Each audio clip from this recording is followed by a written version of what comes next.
Kung kailan naging professional hero si Saitama, wala pa din siyang nagagawa makalipas ang 5 araw, dahil wala pang nababalita na may nanggugulo sa syudad na mga halimaw. Si Genos naman ay kasama niya pa din sa bahay para mag-training at sinusulat nito ang mga lesson na tinuturo ni Saitama sa kanya. Habang si Saitama naman ay mukhang hindi pa din natutuwa dahil masyadong seryoso si Genos at wala na siyang maisip na ituturo sa cyborg na ito. Napapaisip siya na niloloko niya lang si Genos dahil wala naman siyang tinuturong iba kundi ang physical training. Biglang nagsalita si Genos at pinabalita kay Saitama ang sinabi ng Hero Association sa mga Class C na hero. Kapag daw wala kang nagawa sa 1 linggo bilang hero ang pangalan mo ay tatanggalin nila sa mga naka-register na hero. Ito ay kinagulat ni Saitama dahil wala naman mga nanggugulo sa mga nakaraang araw, kaya ang ginawa niya lang ay manood ng TV maghapon. Ang akala kasi ng ating bida ay mga malalakas na halimaw lang ang kanyang kakalabanin, hindi niya alam na pwede rin siyang manghuli ng mga snatcher sa daan at ay pa pang mga panganib sa makakatulong sa mga tao. Ang ibig nitong sabihin kailangan mong maghanap ng lulutasin na problema para makasurvive ka sa Class C hero at hindi matanggal ang iyong pangalan. Napasigaw si Saitama at may halong takot sa kanyang mukha nang marinig niya ito kay Genos. Agad-agad itong kumilos at nagbihis para maghanap ng mga snatcher sa daan. Bago siya umalis nag-iwan muna siya ng magandang mensahe kay Genos at sinabing hindi na niya kailangan mag-training sa katawan dahil isa siyang cyborg. Ang kailangan na lang niyang gawin ay ilipat sa kanyang kaisipan na isa siyang malakas na hero at magiging top 10 sa kanyang rank. Nagulat naman si Saitama at mukhang nauto niya dito si Genos.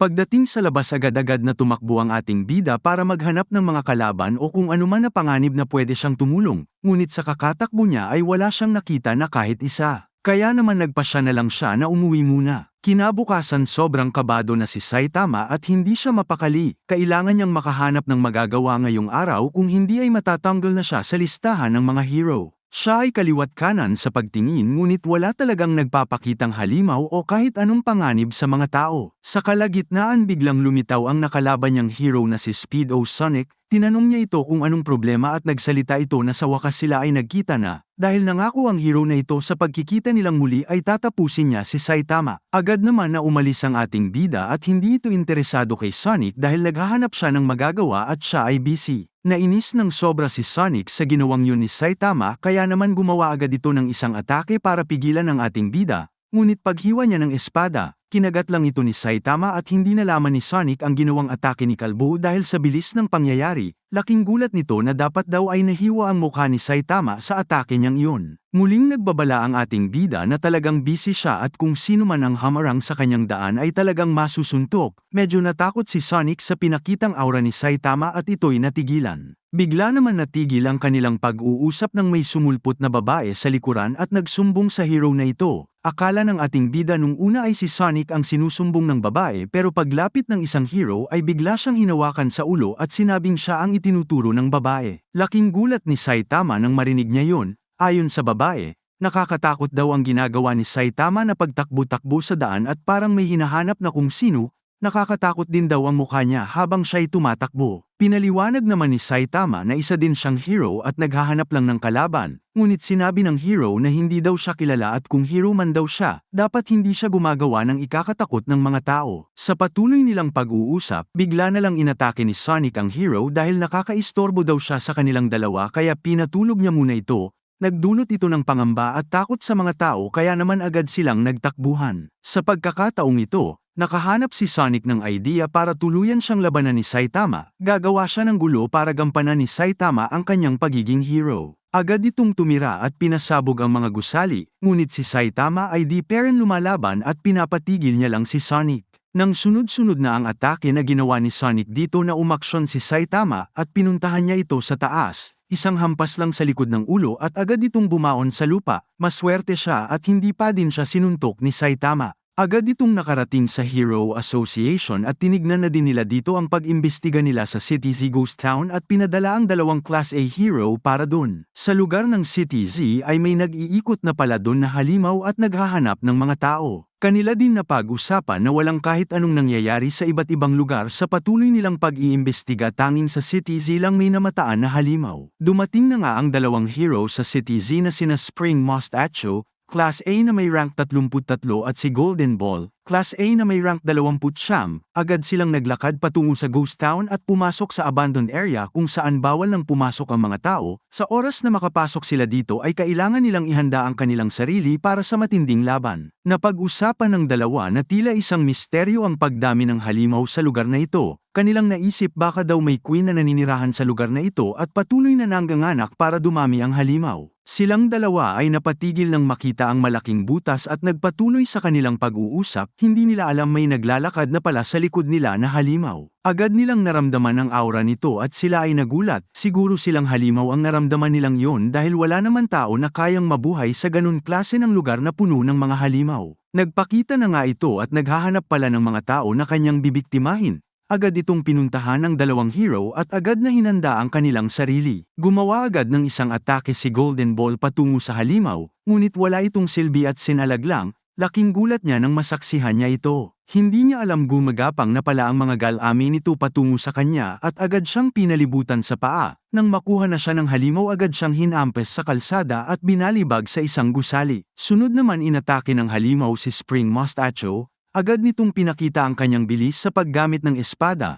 Nasalag niya ang bawat atake ng halimaw at ito'y panandalian na tumigil. Gumawa ng isang espesyal na atake ang hero ngunit naiwasan lang ito ng halimaw. Sa tingin niya hindi niya kaya ang isang ito at palihim na humingi ng backup sa Hero Association. Tinanong niya ang halimaw kung dito ba siya pinanganak at sumagot naman ito na hindi daw. Nagpunta lang siya sa lugar na ito dahil kanyang nabalitaan na ang malalakas na halimaw ay nagsama para pumunta sa lugar na ito. Pero mukhang ito daw ay isang balita lang na hindi naman totoo. Ngunit kanyang napagdesisyonan na gawin totoo ang balita na meron malakas na halimaw sa lugar na yun. Naalerto na nga ang Hero Association at napag-alaman na wala ng malay si Golden Ball at si Spring Mustacho ay nasa panganib. Agad-agad na pinatawag ang mga Class A hero na nasa malapit na lugar para tumulong sa paglaban sa halimaw dahil hindi na kinaya ng hero na ito lumaban pa at siya ay bumagsak na. Di naman nakaramdam ng kasiyahan ang halimaw sa pagpinsala niya sa dalawang hero dahil hindi man lang daw niya narinig ang sigaw ng mga ito, kaya naman nagpa siya itong maglakad para hanapin kung saan nakatira ang mga tao. Pagtalikod niya biglang tumambad ang isang anino na papalapit sa kanya. Yun pala ito ay si Saitama at mukhang kakatapos lang bumili sa grocery para magluto ng tanghalian. Pagdating ng ating bida sa harap ng halimaw,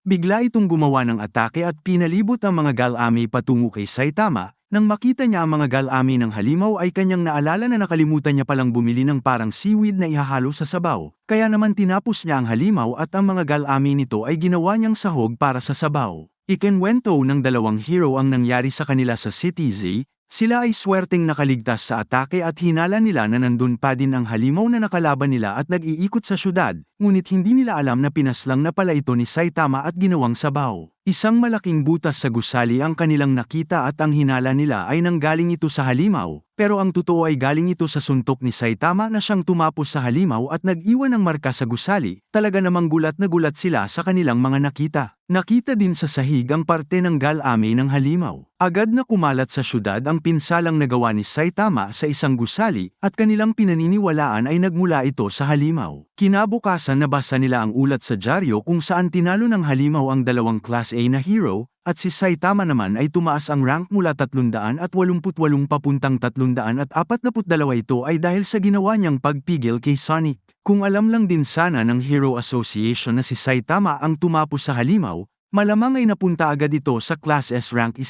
Habang si Genos naman ay hindi pa din gumagalaw ang rank dahil wala pa siyang nagagawa sa buong linggo. Pero kung sa pagiging sikat naman ang usapan ay nag-rank 6 si Genos, nagulat naman si Saitama kung paano ito nangyari. Nagsimula ang kwento sa isang kalawakan kung saan tila may tinitignan ang Hero Association at sila ay nagulat sa kanilang nakita. Isang malaking meteor ang maaring pumunta sa Z-City at kailangan nila itong pigilan sa madaling oras. Agad nilang pinatawag si Genos para tumulong sa sitwasyon at siya ay nagpaalam na sa kanyang master na si Saitama. Pagdating niya sa lugar kung saan siya pinatawag, agad na nagpakita ang isang matanda na may pangalan na Silver Fang. Isang Class S hero at rank 3 sa kanyang class. Ayon sa matandang hero, Ang lahat ng mga Class S ay pinatawag sa Hero Association ngunit silang dalawa lang ang nagpakita at pumunta dito, siguro ay masyadong malayo at busy ang ibang hero kaya hindi na sila pumunta. Ganun pa man may kailangan silang ayusin na problema kaya sila pinatawag. Ayon kay Silver Fang, isang malaking panganib ang nag-aabang sa kanila at sa mga tao, dahil tatama na ang malaking meteor sa Z-City sa loob ng 35 minutes kaya naman nagtanong ang Hero Association kung may mga classes ba na hero na kayang puksain ang malaking meteor na ito.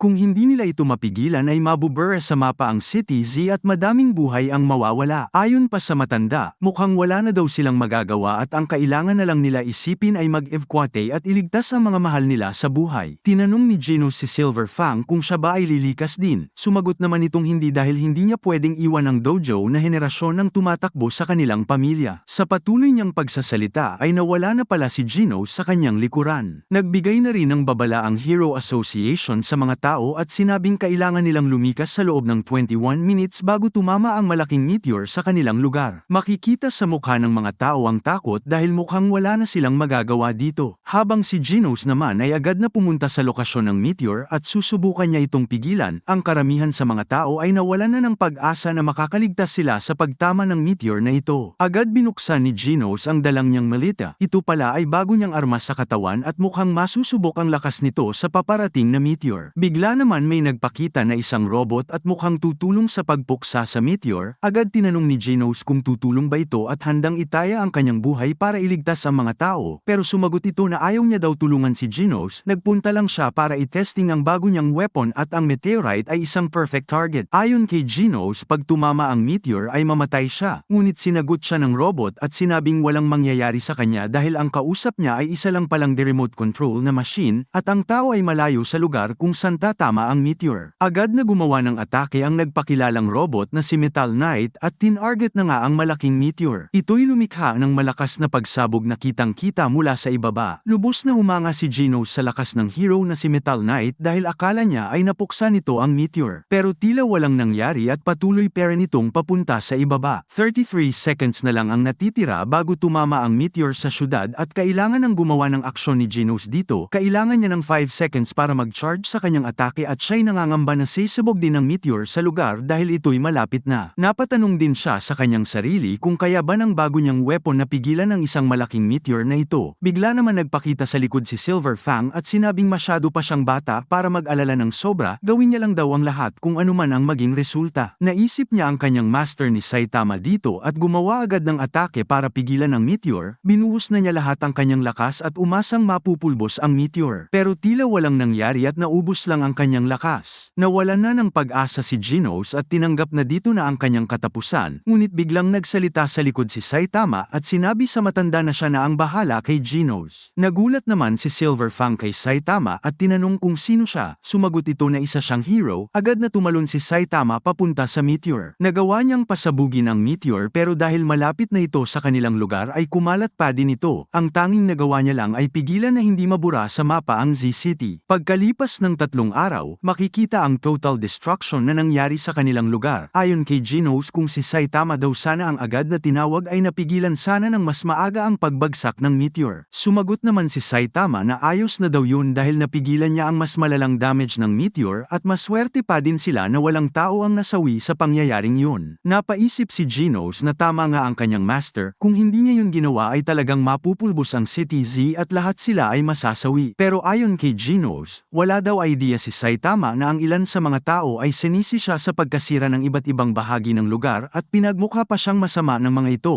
Napaisip din si Genos na hindi na niya ito kailangan banggitin pa. Agad na napatanong si Saitama kung umangat na daw ba ang kanilang ranking dahil ginawa nilang yun. Sumagot naman si Genos na umangat ang kanyang rank mula 17 to 16, habang si Metal Knight naman ay mula 7 to 6, at si Saitama ay malaki ang inangat mula rank 342 siya ay naging rank 5 class. Laking gulat ni Saitama nang marinig niya ito dahil sobrang laki ng inangat niya. Pero ayon kay Genos mas malakas pa siya sa mga class A at class S dahil sa kanyang ginawa. Sa tingin din daw niya na kung hindi nagkalat ang meteor sa lugar ay mapupunta agad siya sa class S rank 5. Agad na lumabas si Saitama para silipin ang mga pinsala na dulot ng meteor. Kitang-kita sa lugar ang malaking epekto nito. Bigla naman nagpakita ang isang hero na si Tiger at sinabing nandaya daw si Saitama kaya ito nag-rank ng mataas. Tinawag din ito ang kanyang kapatid para pagtulungan si Saitama dahil hindi sila natuwa sa ginawa nito. Ayon sa kanila kahit sino ay walang makakagawa nun na mag-rank up ng sobrang bilis ng walang pandadaya kaya gusto nilang turuan ng leksyon si Saitama. Gusto sanang bugbugin ni Tiger ang ating hero ngunit sinabi ng kapatid nito na wag na daw at naisip nito na gumawa na lang ng iskandalo dahil alam nilang galit ang ibang tao sa kanya dahil sa pagkasira ng Z-City. Ito ay nagsimulang sumigaw at tila pinaparinig sa mga tao na paano daw nagagawa ni Saitama na magpakita pa sa lugar kung siya naman ang dahilan ng pagkasira nito. Ginamit nila ang galit ng mga tao para pagkaisahan si Saitama. Patuloy na sumisigaw ang kapatid ni Tiger at sinabing hindi niya naligtas ang mga tao kung wala naman natira sa mga bahay nito at walang mapuntahan. Talagang pinamukha niya kay Saitama na siya ang dahilan ng pagkasira ng syudad at ang mga tao naman ay parang nauuto na sa kanyang mga sinasabi. Nagsimula na ngang magsalita ang mga tao at sinisi nila kay Saitama ang pagtama ng meteor sa kanilang lugar. Tila nakakainis kung iyon iisipin. Patuloy pero nitong sumisigaw at pinapahinto na si Saitama sa kanyang pagiging hero. Nakita din ni Genos ang article tungkol kay Saitama at ito'y sinisisi sa pagkasira ng kanilang lugar. Habang si Saitama naman ay nakatayo lang sa gitna at nakikinig sa sigaw ng mga tao. Bigla naman nagpakita si Silver Fang at sinabi sa isip na niligtas talaga ni Saitama ang kanilang lugar dahil ito'y kanyang nasaksihan. Ganun pa man siya ay nalulungkot kung paano siya tratuhin ng mga tao kahit niligtas niya ito. Ayon kay Fang siya ang pinakamalakas na tao na kanyang nakita. Sumigaw muli ang kapatid ni Tiger at sinabing mukhang lalaban na daw si Saitama at ito'y galit na dahil ito talaga ang plano nila mula nung una. Kung talagang hero daw si Saitama ay lumaban siya ng patas sa kanila. Dumating na din si Genos sa lugar para masaksihan ang nangyayari. Paglapit ni Tiger ay agad itong sinapak ni Saitama at tumalsik. Sumunod naman ang kanyang kapatid at pinigilan niya lang ito gamit ang isang kamay. Makikita sa mukha nito ang sobrang sakit ng pagpisil ni Saitama at napasigaw na lang ito na ayaw na niya. Siya rin ay humingi ng tawad at sinabing nang sisinungaling lang siya. Pero sumigaw naman si Saitama na totoong siya ang sumapak sa meteor at kung may reklamo daw ang mga tao ay malaya silang sabihin ito. Nagsalita ang isang lalaki na dahil daw kay Saitama ay nasira ang kanyang bagong kotse. Sobrang galit na din ang ating bida at sumigaw ito na kasalanan yun ng lahat ng meteor. Hindi niya daw ginagawa ang pagiging hero para sa kanilang mga papuri, ito'y ginagawa niya dahil gusto niya. Bigla naman lumapit si Genos at pinigilan na si Saitama at niyaya na niya itong umuwi. Agad silang naglakad paalis sa lugar. Tila galit pa din si Saitama at hindi niya daw makakalimutan ang mukha ng lalaking yun. Sinabi naman ni Genos na wala siyang ibang kilala na ganun ang pagkatao kundi ang kanyang master at sinabi nito na kahit hindi siya nakakatanggap ng papuri sa mga tao ay susundan pa din niya ang kanyang master. Tila may nagpakita naman ng mga halimaw at nasagap nila ang balita na may isang Class C hero na dumurog sa meteor at ito'y magpapatuloy sa sunod na episode.